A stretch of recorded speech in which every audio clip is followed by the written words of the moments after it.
Okay, we continue our series of shirim on the Halicha Geula of the Vilna Gaon, speaking about the 6th millennium. And today we're going to focus on, which is of course the Midah of Yesod, the concept of Yosef HaTzadik. And we're coming to the end of that process as we transition between that era and Bezrat Hashem, the era of Mashiach ben David, which overlaps between the period we're in now until the end of the 6th day, which we're coming to rapidly. But today in the Sfira is Yesod Shebe Yesod. So it's a particularly auspicious day for us to have our shir. It's the 41st day of the Omer. And it also happens to be the yortzeit of a great tzaddik, Rav Shlomka of Zvil. Rav Shlomka of Zvil, here, Tzaddik Yesod Olam. And that's why they call it Tzaddik Yesod Olam, because his yortzeit is Yesod Shebe Yesod. He's buried in Har Zeisim today. Between 1 and 7 p.m., thousands of people will be going by as shuttle buses, and hopefully Trump's visit won't interfere. But I will tell you, that's his son. So there's two kvarim of the Rabbeim of Zvil. One is near the Knesset, because he passed away prior to 67, and there was no place to bury him. For some reason they couldn't get to Har Zeisim, whatever. He's buried in actually a Hasidic cemetery, which is literally by the Rose Garden outside the Knesset. And that's Rav Gedalia Moshe of Zvil, the son of the great tzaddik Rav Shlomka, the tzaddik in his own right, and he's the one that says, come to me Monday, Thursday, and Monday, and daven 3 consecutive times, and you'll have a Yeshua. Okay, and then you have to just put a sign up, I did have a Yeshua. So I'll keep you posted. Because we just did it recently for a certain matter, and the first time I've done it. And I did not realize while we were doing it that how close it was to the father's yortzeit, which is now, today. And the father of Shlomka is buried in Har Zeisim. He passed away in 1945. On the day World War II was declared over. In fact, there was such a tumult going on that it was hard to organize his kavura. But of course, he was buried on Har Zeisim, as befitting a tzaddik of his magnitude. I'll tell you a few things about Shlomka, because this fits into our general theme of Yesod, Shebe Yesod. First of all, he arrived in Israel in the 1920s, around 1925. He was a scion of a great Hasidic Shalsheles, a great Hasidic chain of tzaddikim. When he arrived in Yerushalayim, of course, it was during the mandate period, at which time it was possible to go to the Kotel. There were regular buses that went to the Kotel, as a matter of fact. And he davened every single day at the Kotel. After he arrived in Eretz Yisrael, and in his later years, in the early 40s, I guess, he would take a bus. One thing they say about him going by bus to the Kotel every day is that he never got up when a woman sat next to him, because he did not want to offend anyone. And in fact, one time his gabbai, I guess, was sitting across from him, and he offered to get up from his seat and switch seats, and Rav Shlomka says, I can handle it, you can't handle it. Very sensitive man, a man who was known. We have an entire sefer here filled with mofsos and wonders that he performed for many people here in Eretz Yisrael, but perhaps, which I'll tell you one, the greatest achievement in his own eyes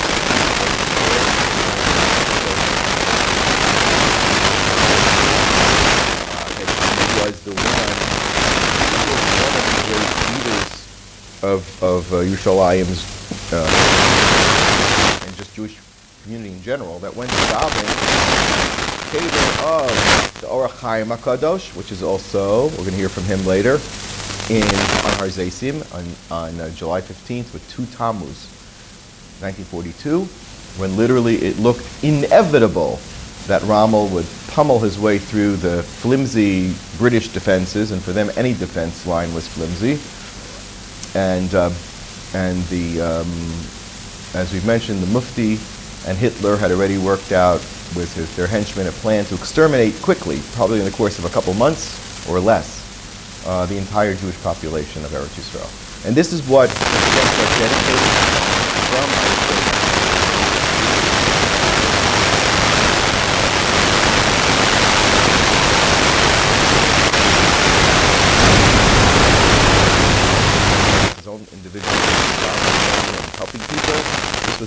project. So much so.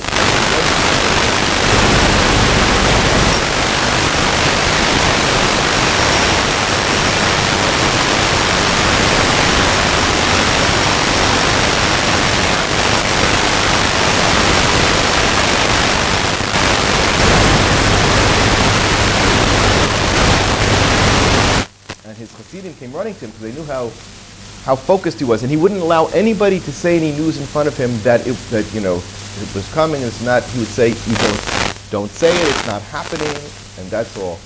And they came to him and said, "Rebbe, what's going on? It's not working." And he says, "This time they bombed, but not anymore." He was able. It was damage apparently to the central bus station area. I don't know if it was well documented, but I first heard about it. I never knew it until I was researching about Rav Shlomka and his life, and there's an entire chapter in his biography detailing his efforts to daven, how much of his life he dedicated only to that idea, to keep Hitler out of Eretz Yisrael. And on the day that they had the davening in 1942, with other rebels there, he reported that they felt his light coming from the field, like it was a joyous moment of kedusha, of or, and they felt that they were successful in their prayers. And Rav Shlomka famously said, "Ge'endik damaisa." It's over.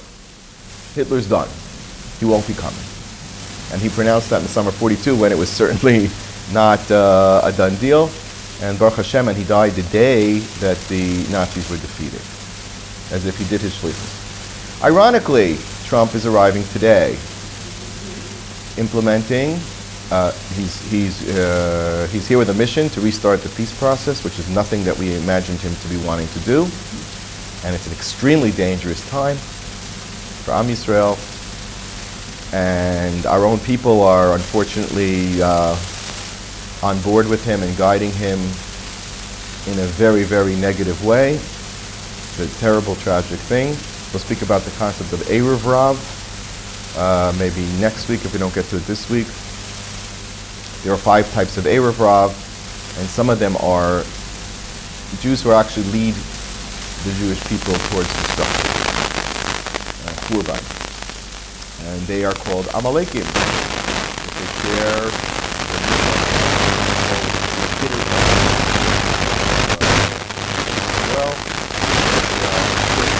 the primary task of Amalek is to prevent the Jewish people from returning to Eretz Yisrael. Why? Because Yosef HaTzadik represents the counterbalance to Esav, right? He's called Satano Shel Esav. He's Esav's arch enemy. He's kryptonite to Esav's Superman, okay, lahavdil. And he's the only one. And Esav, the essential evil of Esav was mitbateh, expressed itself in Amalek. As we know, Timnah was a pilegesh to Eliphaz. Now Eliphaz is the one who stripped Yaakov Avinu of all his wealth on the way to getting a shidduch, and it's very hard to get a shidduch without any wealth. I want to tell you something. Especially in this country, right? Got to cough up the 100,000 shekels towards the dira, try to go to Lavan and make a deal with him with nothing in your pocket. Not so simple. So Eliphaz, and Yaakov Avinu said, you can kill me, just take my money, because ani dom l'meis. So Eliphaz, as the father of Amalek, basically destroys Yaakov Avinu, the arch enemy of Yaakov, fulfilling Esav's wishes, and the only remedy is Yosef HaTzadik. Now, Yosef HaTzadik can beat back Esav, just as the Zvila Rebbe beat back the Amalek of Hitler. Hopefully, Hiktim Refuah Lamaka. It's the Zvila Rebbe's yortzeit. Mark my words, there are people gathering by the thousands on his kever today. If I'm Zocha, I'll be one of them. And hopefully it'll beat back this initiative, which is literally landing in Eretz Yisrael the day of his yortzeit. If you want to see the irony of that whole picture, because Amalek's main job is to prevent the Jewish people from returning to Eretz Yisrael and Yerushalayim. And where do we see that expressed? We know that according to our Midrashim, Haman Ubanav, the 10 sons of Haman, were the ones that convinced Achashverosh to prevent what? Yeah, to remove Klal Yisrael from Har HaBayis. Sound familiar? Does it sound familiar? A little bit familiar, right? To prevent the building of the Beis HaMikdash, and they were successful. And so let's hope Rav Shlomka will do his thing. In any case, I also wanted to tell you two stories of Rav Shlomka of Zvil. One regarding his Yeshuos. There was a couple that was very, very distraught about not having children. And they came to the Rebbe for a bracha. And actually, one other Rebbe brought the woman, because this woman apparently was a visitor to the house of a different Rebbe and saw how completely broken she was by the fact that she hadn't had children, maybe for many years, 10, 12 years, whatever.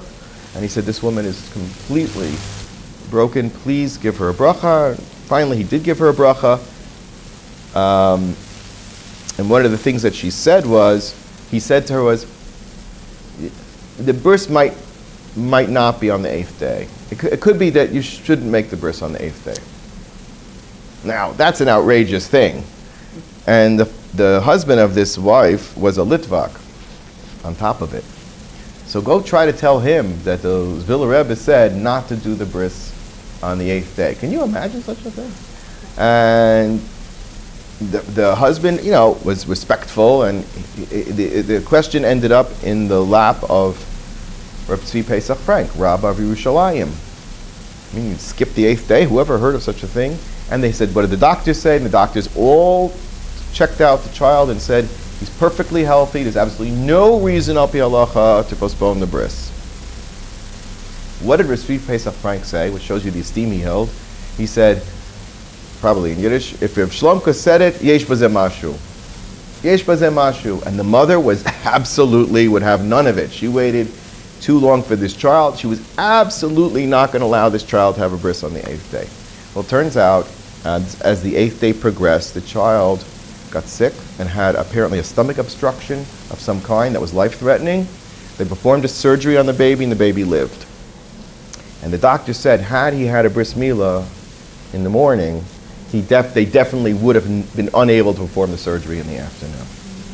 That's Rav Shlomka. Another story, that there was a woman in hospital who was having a very difficult time giving birth, and the doctors all said, the whole team said that she needs to have a cesarean section. Emergency. Maybe the cord was around the baby's neck or whatever it was. No way that this could be a regular birth. And they were pressuring the family. They went to Shlomka. Shlomka says, no, you don't need it. And the doctors are like astounded. And they said, okay, take her home. So as they're ready to take her home, she had a regular birth right there on her bed. The doctors are like, jaw dropped. There's no way that this could possibly happen. And they decided to visit the man. They said the whole team made an appointment to go to Zvil Rebbe's tiny house and just, who is this man? Who is this person who could basically, through his prayers, create a medical miracle that they couldn't understand? They get to his house and they see that he doesn't even have a proper chair. Doesn't even have one chair to sit on. That's how poor. He lived remarkably self-imposed poverty. Nothing. And they were astounded. They went out and bought him furniture. They went around the corner, whatever. They went to a furniture store. They bought him a complete set of furniture. That furniture was shipped to the house. It was never opened. Like a couple weeks later, somebody came to the house saying, my daughter's getting married. I have no money. We need to give her furniture. He says, here, take it. And when they asked him, why do you refuse to take nothing? He says, because it says, Tzaddik Yisod Olam. If I want to be effective as in my avoda as a tzaddik, I have to be like Yisod Olam, dirt. Just like dirt. And nothing. And it was known that he never spoke to people about their problems unless he first went to the mikveh. He felt that by going to the mikveh, he would be then in a proper mindset to give the proper advice and brachas. Okay, so that's in honor of Reb Shlomka, Tzaddik Yisod Olam. What I wanted to pick up with you was, I promised you something from in that line, something from the Parshas HaShavua, Parshas Bahar, which of course was this past week, Bahar B'Chukot. And this is from the Or Chaim HaKadosh. I'd like to share it with you along these lines.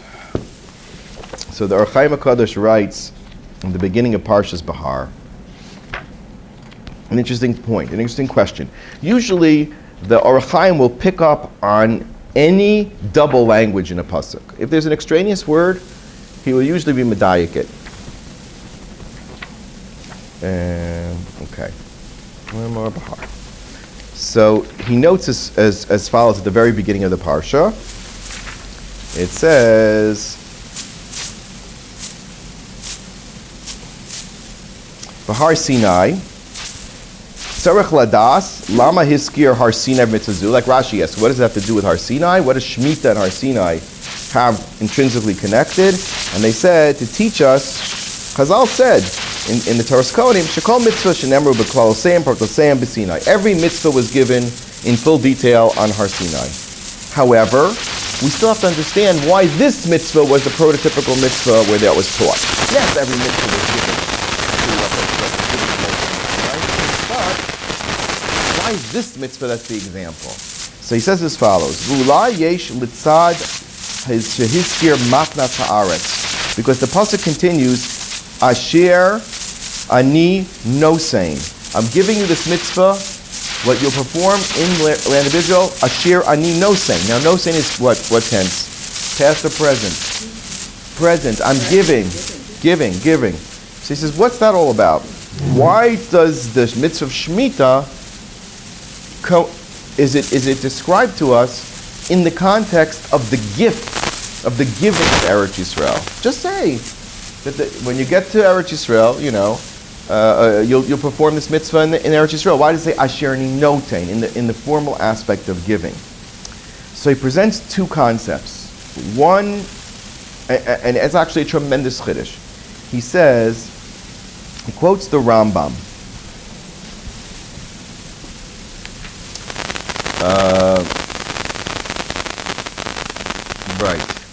He says as follows: Asher ani notein, you might think that it means that the gift of Eretz Yisrael has a condition on it. As it says, V'shavta haaretz, the land must rest.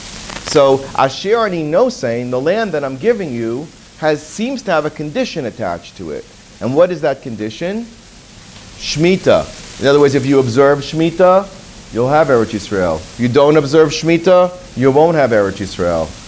And as we know, in Pirkei Avos, one of the main reasons Klal Yisrael is given for Galus Bala Olam, Gilei Arayos, Shvichas Damim, right? Avodah Zarah and Shmitas Haaretz. So Shemitah is right in there with the biggest Averos. That's the cause of Galus. Also, it says in Pirkei Avos Perek, Dever Bala Olam, destruction, Dever Bala Olam, right? Why? Al Arba Misos Shalonim Sril Bezdin, that they don't allow justice to prevail in the land for capital punishment, and also Peiros Shviz on the wow. I mean, Shemitah is way up there with people doing murder, people doing the biggest averos in the world. Why? First of all, why? But second of all, it seems to be a Tanai. So, by the way, in terms of what we've been learning about the cycles of 7, right? You understand that when Hashem created the world, and everything is 7 days, and everything's patterned on 7 days, and everything has a purpose and a tachlis, and all the moedim, as we've said, everything cycles around, including the menorah code, which I brought for you today, which I'll show you, that Hashem's basic communication to the world is, you got Shabbos coming, and you got to get ready. Right? Prepare yourself. You have 6 days to get ready for Shabbos. And Shemitah being the overarching Shabbos. And then the 7 times 7 of Shemitah, Yov, ironically, what's today, tomorrow?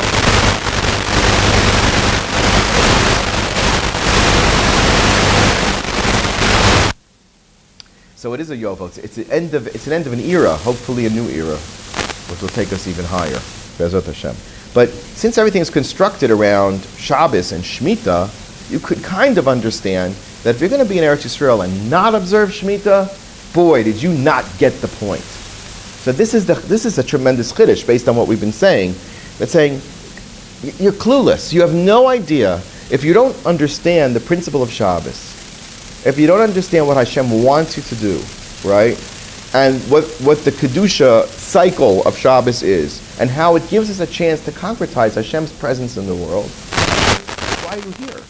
So it's not necessarily that Shemitah is such a horrible thing to violate. It's just that you're tired because you're completely lost. And similarly, if you're going to do Gilei Ra'ah Shvichas Dam Avodah Zarah, which is the basic core, and you have not worked on yourself and developed the personal Kedusha, then what about it? So it would seem that it's conditional.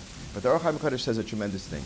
He says, it's true that in Shulchan Aruch, Siman Reish Ayin Aleph, in Choshen Mishpat, it does say that if you give a gift on condition, and the condition is not fulfilled, what happens to the gift? The gift goes back.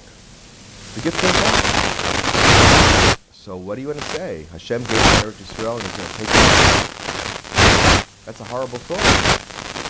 Says the Aruch HaKodesh, it's not true.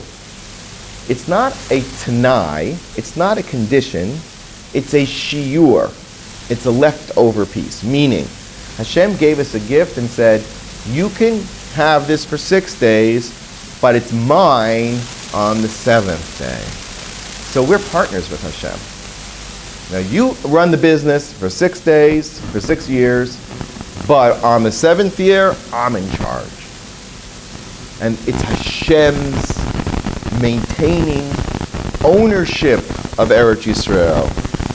It's a matana with a shiur. It's a gift, but there's a leftover piece that remains in the possession of the owner. That's what Shemitah is.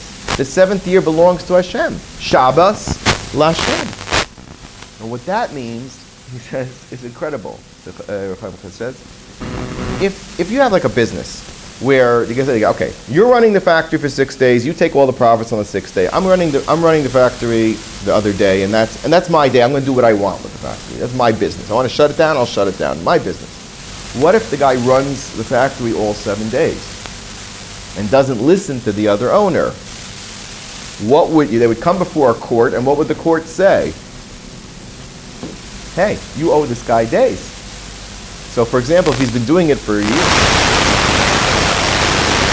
let's count up the Shabbases, the days that you owe your partner, and he's going to have consecutive time to make up the difference.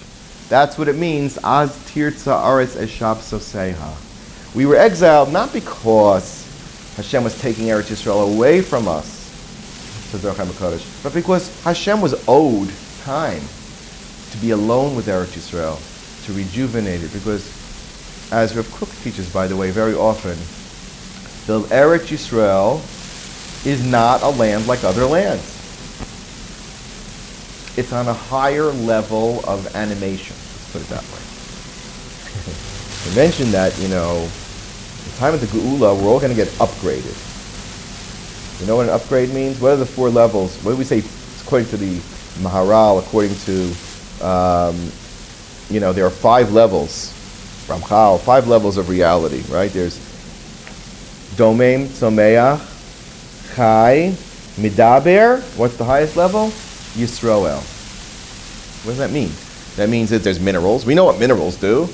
They're just domem. Although the Aruch HaKodesh does say that some people get reincarnated as stones because they spoke a lot of Lashon Hara. So they need to be quiet for a while. So they get reincarnated as stones. I hope nobody gets that. We know that, and there's the vegetable level, and vegetables have some sort of intelligence. We know that because we now know scientifically that plants that are spoken to and treated a certain way respond. That there's some innate kind of animal intelligence in a plant. But we know that the animals, of course, have more. They have an animal soul, whatever that might be. And they certainly have a different level of intelligence, but nothing like a human because they cannot speak. But then the next level is midaber, people who can actually converse, which is obviously a reflection of a divine soul. But then there's Yisrael. The divine soul of Yisrael is qualitatively different according to this Ram Kadoshim, Maharal, Ramchal, others, than a human soul. A human soul is not a Jewish soul. Hence, Eretz Yisrael is not fully a domain. You follow me? It's not minerals. It has an animated life. You could even say it's somewhere on the higher level of Tzomeach and Behema, maybe even more than that, because it responds in terms of relationship. Remember, animals can have relationships with each other, right? But a true relationship based on intimacy, and even for the animals, based on communication. They have to be able to communicate whatever they want to communicate, whatever they want to have with each other, whatever their society and nature is telling them to do. We're all going to migrate. Let's go. We're going to migrate. Did you know that Israel has the most birds flying through any country in the world? Did you know that? There's over 1 million species of birds fly through Eretz Yisrael. It's really one tremendous thing. It shows you how we're like the center of the world in terms of. But it's a bridge between Asia and Europe and Africa. They all come this way. Every single. You take a look. I didn't know it myself, but apparently there's like 1 million species of birds that fly through Israel. Some of them very. Because we are the animus of the world, the koach, the life force energy of the world, is Har HaBayis. Har HaBayis, Rahman al-Islam, that nobody on this planet, including most Jews, have any interest in. And even very many religious Jews. Not particularly concerned about it. Like, leave it for Mashiach, as opposed to kind of really feeling its absence, except maybe on Tisha B'Av when you watch the videos. The videos show. Then okay. Like the tzaddikim, like the Zula Rebbe, would spend every night crying for the Har HaBayis, crying. They said he used to fight tears. Those were the tzaddikim. Okay. That was our Chaim HaKadosh. He used to wail. People were afraid. He was only in Yerushalayim for about 2-3 years.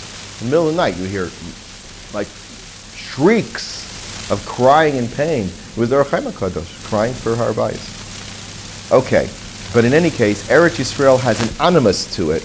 That's why if a goy controls Eretz Yisrael, the land will not respond to them, will not flourish for them, or will not grow for them.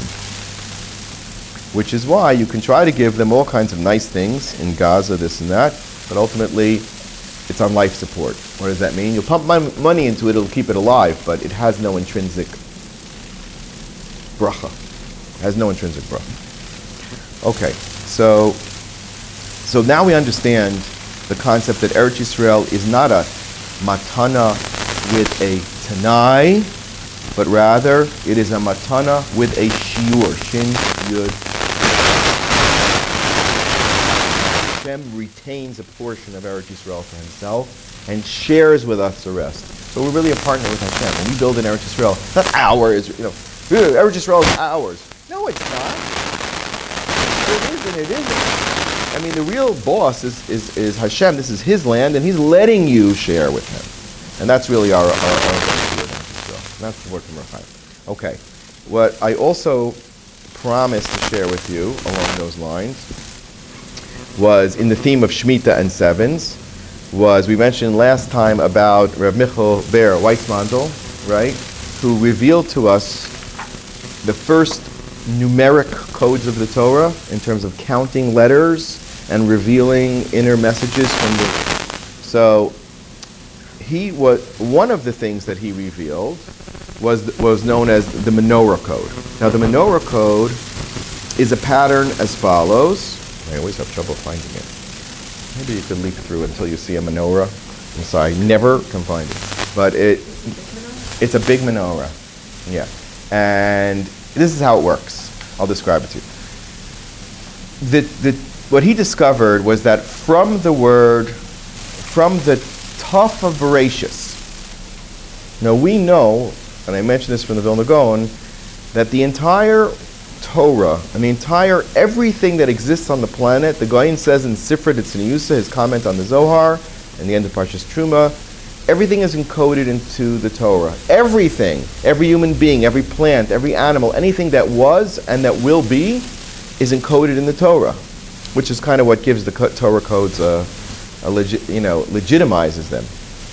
And he even described where he was referred to in the Torah. So he was like kind of, actually could say that the era of Torah codes, of course it's in the Zohar, but it was popularized again by Vilna Gaon in his commentary, Sifra Tzinius. So he says, and furthermore, it's all in the word Bereshis. It's all in the Parsha of Bereshis, of the creation of the world story. Everything's in there. And smaller and smaller and smaller, became like a microchip, and everything's on that little dot within the bays of Bereshis. Now we can understand it. How could you have so much information in this little thing? Of course you can. You can have worlds of information in a tiny space. Thank you. Let's write down what page it is. What page is it? 81.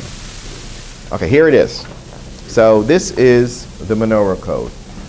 Starting with the Taf of Bereshis, Taf, count 49 letters, you get a Vav. Count 49 letters, you get a Resh. Count 49 letters, you get a Hey. Spells out the word Torah. Okay? Similarly, in Shmos, Ve'ele Shmos B'nai Yisrael. The first Taf, 49 letters, Vav. 49 letters, Resh. 49 letters, Hey. Okay? Now, Vayikra is different, because Vayikra represents the center candle of the menorah, and over there, it works a little differently. From the Vav of Vayikra, it spells Yud K Vav K. It's at an interval of, I think it's 7 letters. The Vav of Vayikra, no, excuse me. 1, 2, 3, 4, 5, 6, 7, 8, 9. How many letters skip is that? It's a very small skip. I think it's 7 letters. Yeah, 7 letters. It's a 7-letter skip, and the first Yud of Vayikra to Hey, Vav, and then Hey. 7. 7. Hello? 7. That's the center of everything. The revelation of Yud Kei Vav Kei, which is the unique name of Hashem that's connected to Am Yisrael, which according to Moshe Shapiro and his understanding of all the Sfarim Kedoshim, this name was born into the world simultaneous with Yetzias Mitzrayim, and simultaneous with the birth of Am Yisrael, and simultaneous with the first mitzvahs of the Torah, which were given the night of Yetzias Mitzrayim. Klal Yisrael never existed without Torah. It can't exist without Torah, because it's part of Torah. You can't have a mitzvah. That's why Hashem told Moshe, you got to start giving them a mitzvah in Mitzrayim before they're born, because they don't have a second's life. Their life.